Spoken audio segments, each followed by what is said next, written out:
There's a specific kind of tired that doesn't go away with sleep.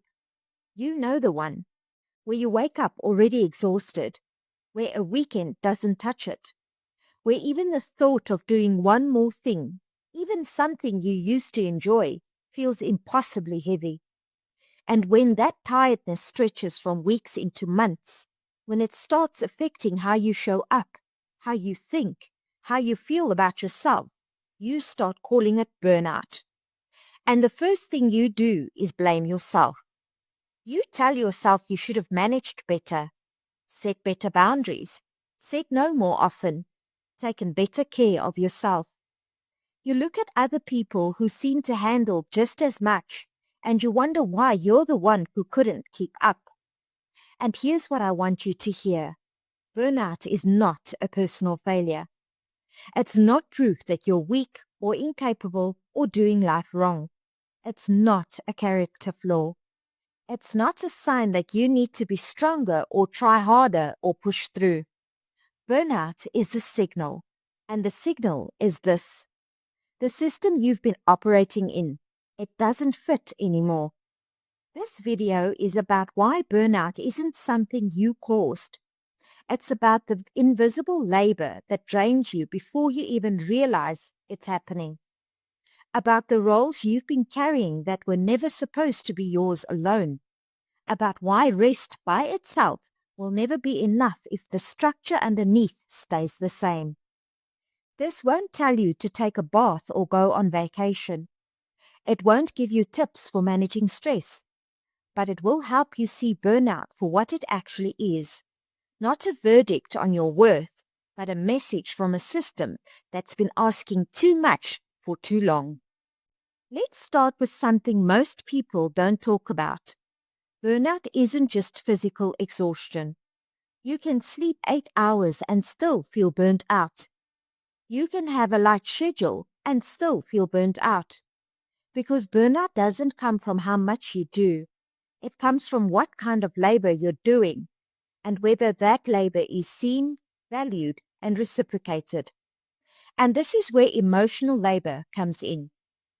Emotional labor is the work of managing other people's feelings, of anticipating needs before they are spoken, of smoothing over tension, of being the one who remembers, who follows up, who holds space, who makes sure everyone else is okay.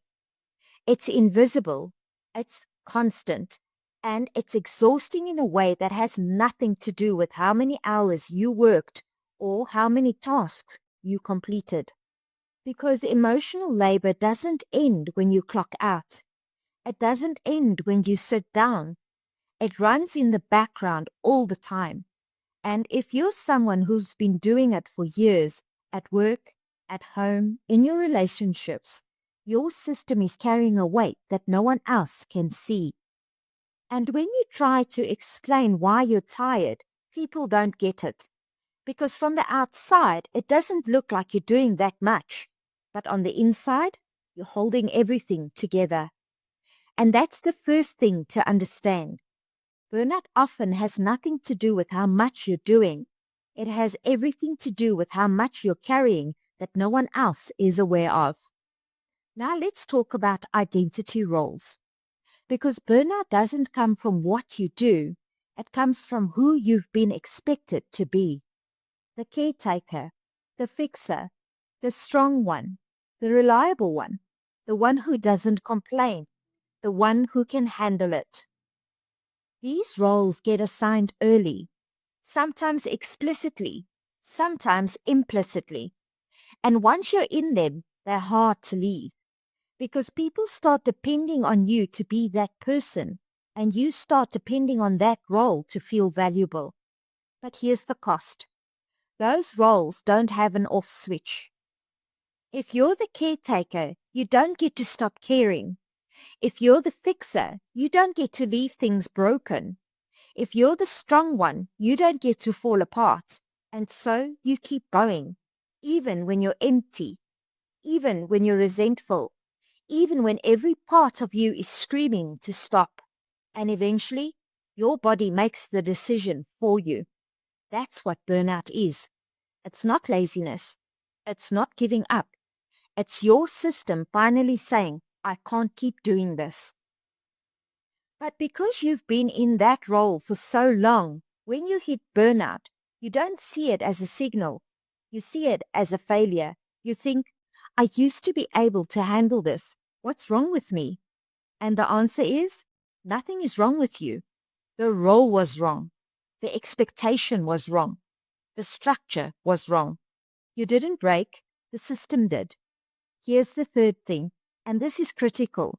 Rest alone doesn't heal burnout. People think burnout is just extreme tiredness, so they think the solution is rest. Take time off, sleep more, disconnect for a while. And yes, rest helps. But if you rest and then go right back into the same system with the same roles, the same expectations, the same invisible labor, you'll burn out again. Because burnout isn't a deficit of energy. It's a mismatch between what you're giving and what you're getting back. It's what happens when the structure you're operating in demands more than it returns, and you can't rest your way out of a structural problem. This is why people take vacations and come back feeling worse, why they sleep for 12 hours and wake up still exhausted, why they step away for a month and within 2 weeks of returning, they're right back where they started. Because the issue wasn't the absence of rest, it was the presence of a system that doesn't support you. And until that system changes, until the roles shift, the labor gets redistributed, the expectations get renegotiated, rest is just a temporary patch on a much deeper wound. Now here's the part that might feel uncomfortable, but it's also the most important. Burnout often precedes reinvention. Not always, but often. Because burnout forces you to stop. It forces you to look at what's not working. It strips away the momentum and the performance and the pushing through, and it leaves you with a question you've been avoiding. Do I actually want this life? And that question is terrifying, because if the answer is no, or even if the answer is I don't know, then everything has to change. Not just your schedule, not just your habits, everything. The roles you've been playing, the identities you've been performing, the version of yourself you've been trying to maintain, all of it has to be reconsidered. And that's why people resist burnout. They try to push past it.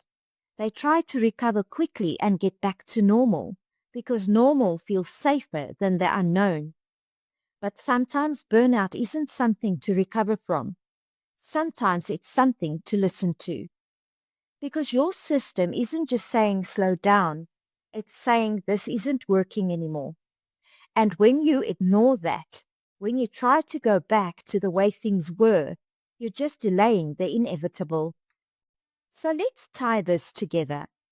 If you're burnt out, if you've been running on empty for longer than you want to admit, it's not because you're not strong enough. It's not because you're not managing well enough. It's because the system you've been operating in has been asking more than it gives. And you've been giving it because that's what you do, because that's who you've been told to be, because stopping felt like failing. But it's not failing, it's waking up. And you might be feeling something right now. Maybe grief, maybe anger, maybe relief that someone finally said it out loud. All of that is valid. Because burnout isn't just exhaustion, it's loss. It's the loss of the version of yourself you thought you were supposed to be. The loss of the life you thought you were building. The loss of the belief that if you just tried harder, everything would work out. And that loss deserves to be acknowledged, not rushed past, not minimized, not treated like something you just need to get over. Because when burnout is misunderstood, people try to recover instead of rebuild. They try to get back to how things were. They try to restore their capacity. They try to become the person they used to be. But maybe that person, the one who could carry everything, who never said no, who held it all together, Maybe that person wasn't sustainable. Maybe that version of you was the cost, not the goal. And maybe what comes next isn't about recovering that version. Maybe it's about building something entirely different. You don't have to know what that looks like yet. You don't have to have a plan. You don't have to rebuild today. You don't even have to believe that rebuilding is possible. But if there's one thing to take with you, it's this. Burnout is a signal, not a verdict. It's not the end of your capacity. It's the end of a system that wasn't built to sustain you. And you didn't break, the system did. When you're ready, not now, but when you're ready, you'll see that this wasn't failure. This was the beginning of something that actually fits.